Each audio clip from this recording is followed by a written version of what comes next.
napakagandang project natin dito sa Cavite. 7, 6, 5, 4, 3, 2, 1, ciao!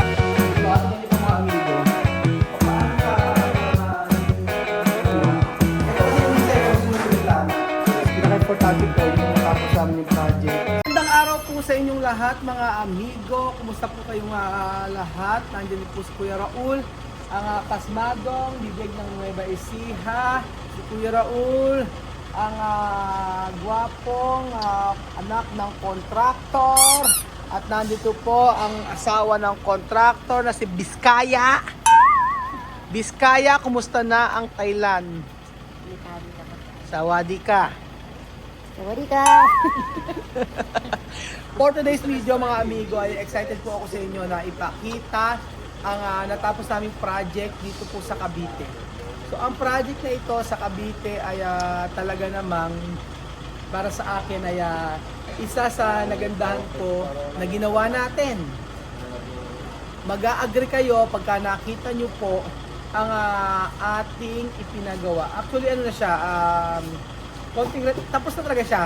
May mga kailangan lang mga maliit na detalye na dapat ayusin, pero pwede na siyang tiran actually. Nalinis na actually nung last week pa. So, handa na ba kayo mga amigo? Kung hindi pa kayo handa, tayo ay magsayaw ng Paano yung 8-8? Mga galing mag-8-8. Hindi ako nag-watch. Paano? Di ba sumasag 8-8? Hindi ako. Ay, hindi ba ikaw yun? Pero yun, di ba yan? Ay, si Bayani. Ano ba ang sasayaw mo? Yung paano yung exercise? 1, 2, 3, go! Zumba! 1, Guys, tayo, 3. Right side. Left side. Kailangan mo na magpaano. Oh. Dalawa tayo dyan. Laban tayo dyan. Sige Walang po. pang paribanda. So, kaya po mga amigo, Kabuntat. papakita ko po sa inyo ang napakagandang project natin dito sa Cavite. Andito pa rin tatay 10, niya. 9, nandito tayo. 8, 7, 6, 6, 5, 4, 3, 2, 1. Charan! Welcome to Imus Cavite! O, nakatapos na ng project ito. Mga kababayan ko, na talaga namang napakaganda. Gate pa lang, pasok po kayo. Welcome to our house. Pwede ko magsabi ganun. Pwede ko magsabi ganun. Welcome to our house. Welcome home pala.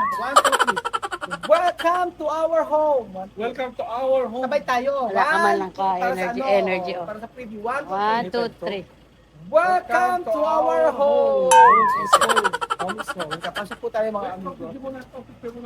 Ayan po, nakita nyo po sa personal, talagang kita nyo naman. Diba? Kinis. Gaspang. Mula- Gaspang.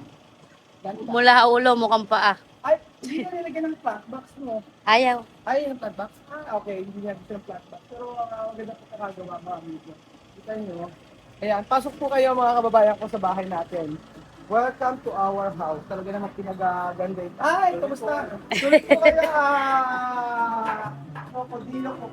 krokodilo. Ayan, di ba? Pinakabit na ito. At ito ang nagustuhan kasi ng may-ari. Lagyan daw ng ganito. Nilagyan naman ng grills. Ayan, mga accent, ayan. Ito po yung sinasabi ko sa inyo. Usually, ang mga nagpapagawa, hindi nila alam na mas maganda na gamitin sa labas ay ganito, yung PVC. Ano na dito? PVC ceiling. Dati mga amigo, ginagamit namin ay spandrel. Pero napansin ko, ang spandrel ilang years na nasisira, kinakalawang. Kaya, nung inirekomenda sa akin ni Marvin na itong gamitin sa ceiling sa labas, Kasi po, naglalagay naman tayo ng insulation para hindi siya... naglalagay na insulation para hindi masyadong init. Pero mas matibay ito mga amigo, tsaka hindi siya kinakalawang. Alam nyo, kung sa may bahay ko, nagkaroon ng butas yung bubong, tapos tumutulog. Tumutulo lang siya, pero hindi sira yung ceiling. So, ina-advise ko, yung iba gusto expander pa rin yung gamitin, pero it's not good. Kasi nakita ko ilang years, 3 years, kailangan mo na siyang ayusin. So, ayan po mga amigo, from here, mga kababayan ko, pasok muna tayo kung natin pakita. Pakita natin yung side na ito. At talaga na mga makikita nyo. Di ba ang ganda? Kailangan namili nito yung may mga design na to. And then, yung tiles, nagandahan ako. Ito yung ganda ng tiles. Yan. Oh, di ba? Ang ganda. Natapos natin yung project natin. At syempre, eto, ang ating Screen door. pasok po tayo. Sige. Pasok po tayo mga amigo. Ayan po. Oo. Dito pa lang sa pintuan. Ang ganda niya. Yes. Pasok po tayo mga kababayang papandarin natin. Magsayang tayo ng ilaw. Look. Di ba? Dito pa lang po sa part na ito ay ang ganda na. Talaga naman sa ilaw pa lang hindi tayo nagtipid. Diba? Di ba tatay? Oo. Tatay, kumusta? Wala ka, kain tayo mamaya. Tapos tayo ng project. Ayan po mga amigo, di ba? Hindi namin dito na TV dito, panel. At talaga na mga ano yan mga amigo. Oo. So, kasama niya sa buong kontrata, TV na lang ang kailangan. And then dito, naglagay tayo dito ng cabinet para sa mga extra nila. Actually, dapat magkakaroon dito ng island. Kaso tinanggal na po. Oo. Di ba ang ganda? Tapos, asan yung ilaw na to? Ang ganda ng ilaw dito. I-open natin yung ilaw natin dito. Ayan. O di ba? Tingnan niyo po mga amigo. Paano ka ang hindi magaganda sa ganyan dito? So, dito pa lang sa mga ilaw, hindi tayo nagtipid. And then, pasok tayo sa unang kwarto, mga amigo. Tingnan nyo. Tcharan! Kuya Belgium! Tcharan! O, diba? Ang ganda, pati yung mga cabinet, konting-konting linis-linis lang. Kailangan linis mabuti. Oo. Ayan, diba? Cabinet pa lang. May gamit na. May gamit na agad. Ayan, may gamit na agad. O, diba mga amigo? Nakakatawa naman kasi ito yung ano, namin dapat alisin to, meron ito. Hindi, ano yan? Nire-retouch nila. Nire-retouch mo, kailangan i-retouch sa airtouch. Ganyan. Tingnan niyo yung mga cabinet natin mga amigo. This is called aluminum cabinet. Ayan. O diba? Isang bed lang dito. Tsaka maganda ko yung mga amigo ha. Yung kanilang mga tiles na ginamit. Tingnan po tsaka yung cabinet, di ba? Ito, yung cabinet na to, lifetime to. Lifetime. Aluminum na po. Oo, aluminum na siya. Tapos, alam mo kahit wala pa ng aircon, okay lang, mami. Hindi siya mainit. Malaki po kasi din. Oo. Tapos sa bintana, tingnan mo ha. Ito kasi yung design ng gusto sa bintana. Choice nila yan. Oo. Pero okay naman, na itataas lang mo siya. Oo. Diba? Oo, ayan. Depende sa inyo kung ano ipapagawa nyo. Pero kasi, depende po sa ipapagawa yan. So, 100% tapos naman na. At ito yung huli na nila. Actually, at maganda naman yung quality. So, pasok po tayo mga amigo sa second room. Sa second room po, ayan po, at talagang maganda naman po dito. At talagang may pagkasusya yung ating room. At may cabinet na rin. Naglagay na. Kung wala naman drawer, yung... Yan na lang po, isa na ito na. Nagdala kami ng tank kasi ng mga gamit. Ito na lang, ito na yan. Kompleto lang po yan. Kailangan mo mag-isin mo. Dahil sabi naman po nila, papalinis. Papalinis natin bago maayos ang lahat. Saka yung mga dapat ayusin. Oo, nakita naman yata na may ari dito. Ito parang pinaka-istakan lang kasi mataas na. Oo, lagay ng mga gamit mo dito. Ayun, tapos ito pa. Pinapaayos natin. Lilinisin. O, lilinisin. And then, yan. Tapos white lang nakuha nila. Tapos po, ayan po, pasok po kayo mga kababayan ko. At dito po, sorry. Sira. Ito, sa atin din to eh. No? Oo, matas. Saka yung ito, kami rin ang nag-provide dito. So, yun na. Saka ito, lababo. Gas na lang ang kulang. Yun na sa lababo namin mga amigo mo. Talagang hindi po natin na tinipid yung mga gamit. Especially dito, alam niyo po ba pa nagpagawa ko ito, sobrang mahal. Ano Marvin? Saka po yung mga hinges niya, puro hydraulic na po siya. Hydraulic, ibig sabihin, bumabalik siyang ganyan. Kusa. Oo, Saka dahan-dahan, hindi po yung kamukha dati na kumakalabog. Kaya, o di ba, sa pinag ko kanina ng pagkain. Siya, baka kayo ng pagkain. Kaya, siya. Pero pag saan marin, kunyari yung... Wala yung pag-fabricate Oo. yan. Oo. mahal. Yung mga ganito cabinet. Dito pa lang yung sa taas pa lang ito, kung nagpa-fabricate ka, umabot na ng 2. Mahal na ito. Sobrang mahal nito. Modular po kasi yan ang mga modular. modern Sobrang mahal cabinet. kapag ako nang pinangontrata mo, tapos papagawa mo, mahal. Mahal po itong modular cabinet. Itong mapag-ano namin, kami po gumagawa ng ganito. May sarili tayong fabricate.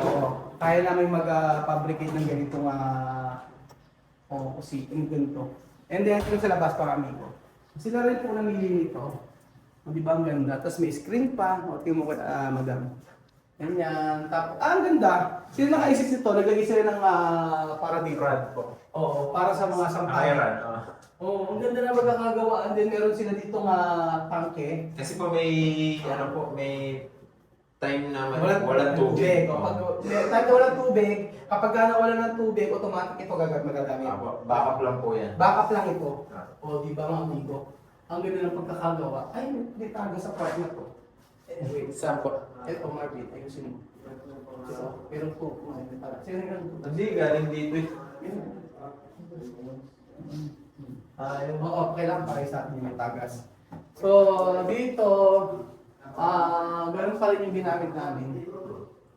PVC pa rin po. PVC pa rin yung ginamit sa kisame tingnan yung mga amigo. Ayan po. And then, sa CR po, mga amigo, ayan, pasok po tayo sila. Pasok po kayo sa CR. Ayan. So, sa CR, syempre, maganda yung kagawa natin. At dito kasama natin yan. Ito. Sinama natin to. Yung mga heater. And then, ito po, mga amigo. Ayan. Ang ganda rin ng CR nila. So, kailangan lang talaga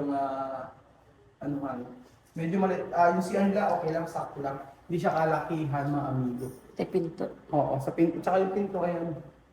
Aluminum gamit namin kasi mga amigo. Ayan. Yung mga aluminum na ganyan, ay lifetime niya na hindi agad masisira basta-basta. So, sa CR pa lang, diba, ang ganda na po mga amigo. Ayan po. Ayan. And then, usually ganyan na ginagawa namin para lagay ng mga sabon-sabon. So, may mga gumagawa pa. Palakpakan, lapas kay Beljun. Kay Beljun, lagyan nito kay Beljun.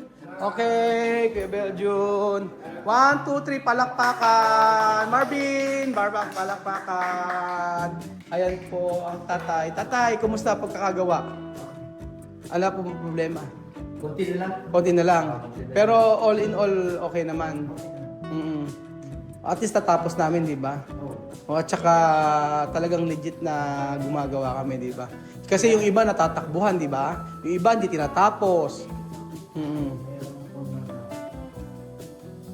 Fans ka ng misis ko. Bas ba? Fans. Ay, nanonood. Ikaw ba yung nagbablog? Opo. Nanonood ba yung asawa nyo? Nanonood ka ng misis ko. Opo. Asan ba? Eh kung hindi ka pinapanood, sino payag yun? Ikaw gagawa. Ganun ba? Kaya naman pala. Oo. Payag yun. Oo. Nakikita niya na, ay, joking tao yan. Napapanood ko yan. Oo, si Ate Jane anak nyo. Anak pala niya si Ate Jane. Siya yung nagpagawa sa Ate Jane. Ayan po. Pero ang ganda ng kinalabasan, ano? Kasi sabi ko, baka makuha mo, kung hindi ka nabalikan. Oo, may ganun po kasi. Hindi babalikan. So kaya, Puro naloloko sila. yun ang ginano ko. Oo. Kaya sabi naman ng misis ko, hindi na yan. Kaya nagpumayag na rin, ano? Pumayag mo. Pero si Ate Jane ang nanonood sa akin. Siya ang pangalan mo. Siya pangalan nyo, anak, si Ate Jane. Opo. Pero sa akin, ang ganda ng pagkakagawa, oh. Di ba? Na ayos nating mabuti. Oo. At saka yung ang nakita ko, ang ano sa amin tatay, yung talagang tatapusin namin yung project kahit ano-ano mangyari. Lalo diyan sa mga Oo, kasi actually siya Hindi nga sabi na anak ko eh. nililihim na gagawin to? May tanong ko lang. Gano'ng ginagawa? Naku po, secret po yun. Opo. Oo. Hindi pwede sabihin, by kontrata po kasi yun. Oo. Opo, actually, sakto lang naman po. Opo, hindi naman po, hindi po kami, hindi po malaking kilita namin actually. mahalaga po sa amin, marami kami project. Kung tutuusin po, yung hindi po malaki tinitirahan. Yung wala ko, yung lupa na. Maliit na ito. Kano lang ito, 70 square meter. Pero napalaki eh. Yung lupa ng bulso ko, 216 square meter yun. Apa. Ngayon, hindi ko alam. Bago. Papagawa, sabi mo. Apa. Pag-ipon mo na siya. Bago din yung magpagawa din po. So, sa akin naman po, ayan, napaayos naman po namin ang maayos at para sa akin, perfect na perfect po yung pagkakagawa namin mga amigo. Hindi pala perfect na perfect, may mga konting ayusin pa, pero at least, para sa akin, satisfied na ako kung ganito po yung nagawa para sa bahay. At pinaka-importante po yung natapos namin yung project. So, ang totoo niyan ay yung kinita, sakto lang, hindi naman siya kalakihan. At marami pa po kaming dapat ayusin dito na before yung kasi nang last na ang tagal na rin kasi dahil kasi nag-iba, natagal lang kami dito sa pag-iba. Pero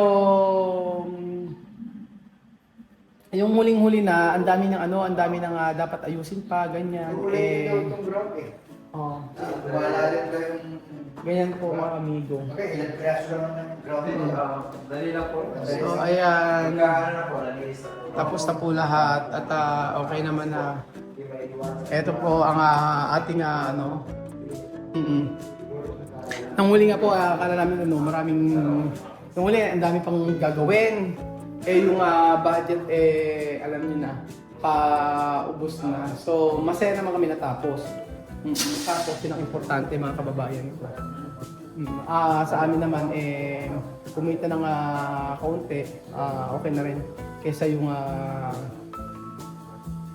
hindi maitapos. Kasi usually yung iba, kadalasan sa mga kliyente namin, natatakbuhan sila. After na ubos na yung pera, hindi na tinatapos.